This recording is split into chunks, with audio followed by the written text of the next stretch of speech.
आप सभी का होम साइंस क्लासेस में स्वागत है। Home science BSc semester 2 applied botany की सिलेबस पूरा कंप्लीट कराया जा रहा है। तो अभी तक आपने चैनल को सब्सक्राइब नहीं किया तो प्लीज़ चैनल को सब्सक्राइब कर लीजिए। तो आज का जो हमारा टॉपिक है उसके बारे में हम बात करेंगे। ये यूनिट 3 का हमारा फर्स्ट टॉपिक है। यूनिट 1 और 2 हो चुका है। यूनिट 3 का पहला है हमारा है cultivation and care of roses के बारे में जानेंगे। खेती और उसकी देखभाल, गुलाबों के बारे में जानेंगे। ठीक है, गुलाब के बारे में। तो सबसे पहले बात करेंगे हम रोजेस के बारे में। रोज़ क्या होता है? ठीक है, तो गुलाब को वनस्पतिक भाषा में रोसा कहा जाता है। यह एक फूलदार पौधा है जो गुलाब परिवार से संबंधित है। इसके फूल सुंदरता के साथ विशेष खुशबू वाले होते हैं। गुलाब के फलों को गुलाब की अंगूर कहा जाता है, जो कि खाद्य और औषधि उपयोग के लिए महत्वपूर्ण होते हैं। ठीक है, देखिए गुलाब की सुंदरता सभी को पता है। इसकी खुशबू भी बहुत अच्छी है, इससे परफ्यूम भी बनता है और खाने में भी यूज़ होता है। औषधि के रूप में भी गुलाब का बहुत यूज़ किया जाता है। तो बहुत ही इम्पॉर्टेंट ये पौधा होता है। ठीक है, जो खूबसूरत के साथ काम भी बहुत आता है हमारे घरेलू यूज़ में। अब जानेंगे गुलाब में खुशबू का क्या कारण है। आप सभी सोचते होंगे ना खुशबू क्यों आती है। तो खुशबू आती है जेनॉल एसीटेट नामक रासायनिक यौगिक के कारण आती है खुशबू। ठीक है, अब बात करेंगे सबसे ज़्यादा खुशबू किस में आती है। तो सबसे ज़्यादा खुशबू गुलाबी सुगंध डमास्क रोज़ में आती है। सबसे ज़्यादा सुगंध गुलाब अपनी उपयोगिता के कारण सभी पुष्पों में महत्वपूर्ण स्थान रखता है। आमतौर पर गुलाब का पौधा ऊंचाई में 4 से 6 फुट का होता है। तने में आसमान कांटे लगे होते हैं। गुलाब का फल अंडाकार होता है। इसका तना कांटेदार, पत्तियां बारी बारी से घेरे में होती हैं। पत्तियों के किनारे दांतेदार होती है। तो पत्तियां आप देख सकते हैं जैसे कि पत्तियां उसमें दांत निकले हों, थोड़ा नुकीले टाइप की होती है। तो रोज़ के बारे में हम जान गए, उसके रासायनिक नाम और गुलाब क्या होता है, उसकी उपयोगिता के बारे में।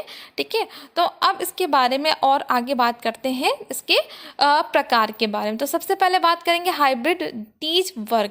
यह बड़े आकार के गुलाबों का एक महत्वपूर्ण वर्ग है, जिसमें टहनी के ऊपर एक सिरे पर एक ही गुलाब खिलता है।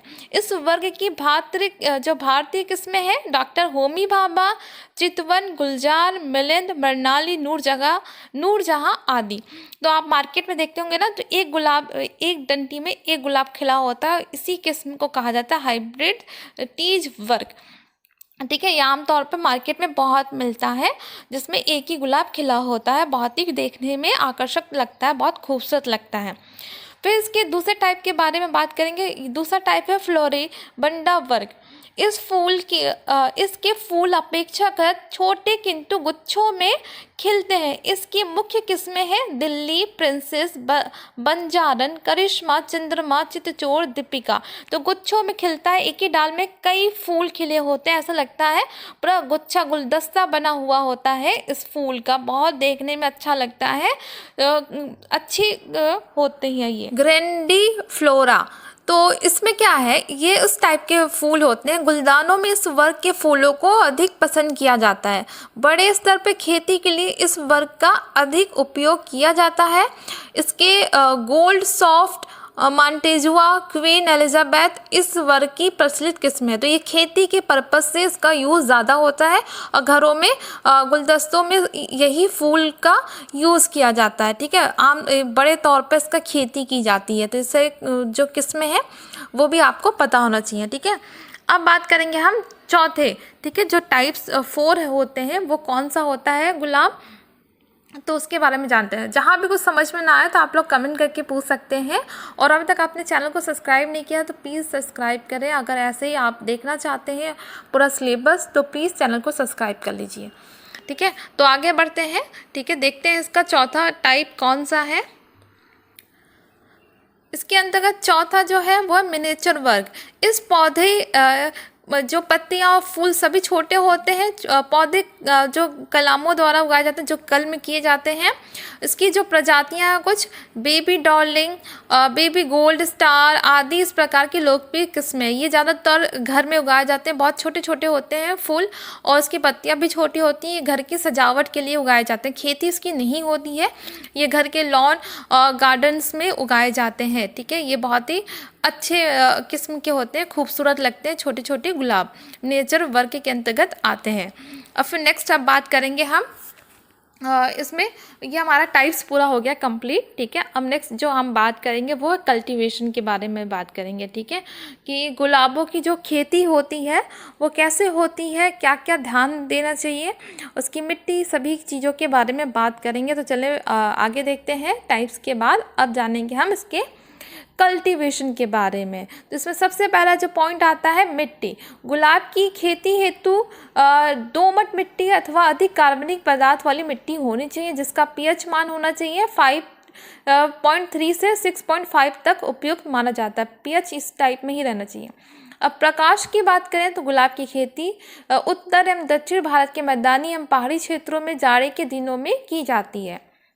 ठीक है, दिन का तापमान 25 से 30 डिग्री सेंटीग्रेड तथा रात का तापमान 12 से 14 डिग्री सेंटीग्रेड उत्तम माना जाता है। तो जब भी आप खेती करें तो इसी तापमान पे गुलाबों जो रोज़ की खेती की जाती है। अब नेक्स्ट इसमें पॉइंट की बात करते हैं। प्रकाश के बाद पानी देना जो बहुत इम्पॉर्टेंट है। गुलाब को नियमित रूप से पानी देना चाहिए, लेकिन जल जमने का ध्यान रखना चाहिए कि कहीं जम तो नहीं रहा। अगर जमेगा तो गुलाब क्या होंगे, सड़ जाएंगे और उसमें कीड़े लगने का भी डर रहता है, इसलिए थोड़ा थोड़ा पानी नियमित समय में देना चाहिए। उर्वरक की बात करें तो उत्तम कोटि के फूलों की पैदावार लेने के लिए प्रूमिंग के बाद उर्वरक देना चाहिए। ठीक है, जैसे प्रूमिंग हो तो उसके बाद उर्वरक उसको देना चाहिए। अब बात करते हैं इसमें हम प्रूमिंग के बारे में। तो प्रूमिंग क्या होता है, तो देखिए प्रूमिंग एक टाइप का क्या होता है, आप जब भी गुलाब लगाते हैं तो गुलाब को समय समय पर काट कर उसकी आकृति और आकर्षकता बनाए रखने के लिए प्रूमिंग की जाती है। रोग और कीट प्रबंधन क्या है, गुलाब को रोग और कीटों से बचाने के लिए नियमित रूप से परीक्षण और उचित उपाय की जाती है। अब सबसे इम्पॉर्टेंट बात, गुलाब की देखभाल करने के लिए किन किन बातों का ध्यान रखना चाहिए। तो सबसे पहला है, बरसात के समय में गमलों और क्यारियों में बहुत देर तक पानी भरा ना रहने दें। दूसरा पॉइंट है, हर साल पौधों की छटाई कर गमले के ऊपर की 2-3 इंच मिट्टी निकालकर उसमें उतनी ही गोबर की सड़ी खाद भर दें, जिससे कि ग्रोथ अच्छा होगा। फिर तीसरा है, हर 2-3 साल के बाद संपूर्ण पौधों को मिट्टी सहित नए गमलों में ट्रांसफ़र कर दें। ठीक है, जिससे कि क्या होगा, पोषक तत्व बने रहेंगे। ठीक है, तो अगर वीडियो पसंद आए तो वीडियो को लाइक करें, शेयर करें। अभी तक चैनल को सब्सक्राइब नहीं किया तो प्लीज़ चैनल को